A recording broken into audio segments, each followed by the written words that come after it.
For a long time, we believe that civilization began when we learned how to farm. First came the villages, then the temples, then the cities. But what if that order is wrong? At the top of a barren hill in what is now southern Turkey, there's a place that should not exist, a monumental complex built more than 11,000 years ago, thousands of years before the pyramids of Egypt, before Stonehenge, before writing itself. A temple built by hunter-gatherers. The name of this place is Göbekli Tepe, and it may have rewritten the beginning of human history. Göbekli Tepe was officially identified in the 1990s, although the site had been known to archaeologists since the 1960s. For a long time, it was believed to be nothing more than an abandoned medieval cemetery. But in 1994, German archaeologist Klaus Schmidt realized that those partially buried stones were far older and far more important. Excavations revealed monumental circular structures formed by T-shaped pillars, some more than 5 meters tall and weighing up to 20 tons. These pillars were carved from solid limestone and decorated with detailed reliefs of animals: lions, serpents, wild boars, foxes, scorpions, and birds of prey. Carbon dating placed the complex around 9600 BC. This means Göbekli Tepe predates organized agriculture, and this is where the mystery begins. Until then, the narrative accepted by most historians was clear. Agriculture led to the formation of permanent villages, which in turn made the construction of temples and religious centers possible. But Göbekli Tepe appears to reverse that logic.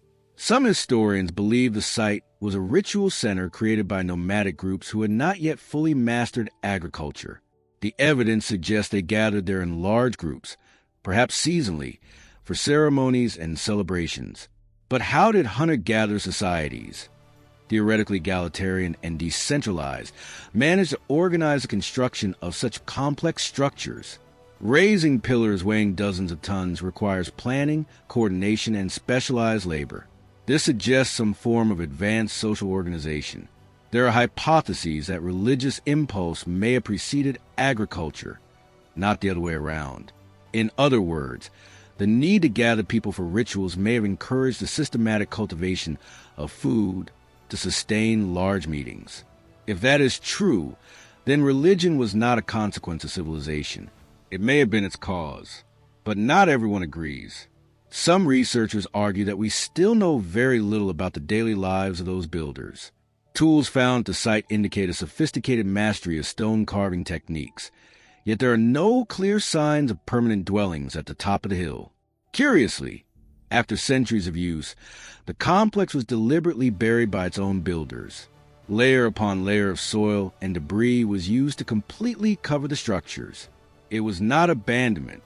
It was an intentional burial. Why?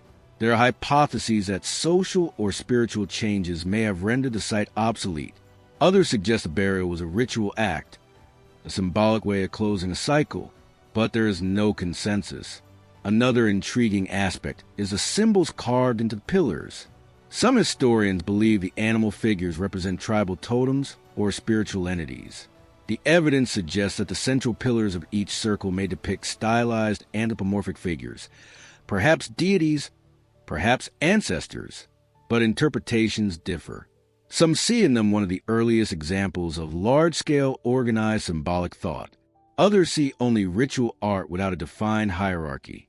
The fact is that Göbekli Tepe emerges during a period known as the pre-pottery Neolithic, a crucial transition between the Paleolithic world and the first agricultural societies, and it appears already monumental, with no known prototypes, no visible gradual architectural evolution. It is as if complexity appeared suddenly. Today, only a small portion of the site has been excavated. It is estimated that less than 10% has been revealed. The rest still lies beneath the earth. This means that what we know may be only a fraction of the story. Some historians believe Göbekli Tepe may not be an isolated case. Other sites in the region, such as Karahan Tepe, suggest there may have been a broader architectural tradition, perhaps an entire culture still unknown. But the evidence is still being analyzed. Göbekli Tepe does not prove the existence of a lost advanced civilization. It does not confirm fantastic theories. What it does is something perhaps even more unsettling. It shows that our timeline may be incomplete. It suggests that we have underestimated our own ancestors. And it raises a question that still echoes today. If 11,000 years ago we were already capable of erecting colossal monuments filled with profound symbolic meaning, what else might be buried beneath our feet, waiting to once again change everything we think we know about the beginning of civilization?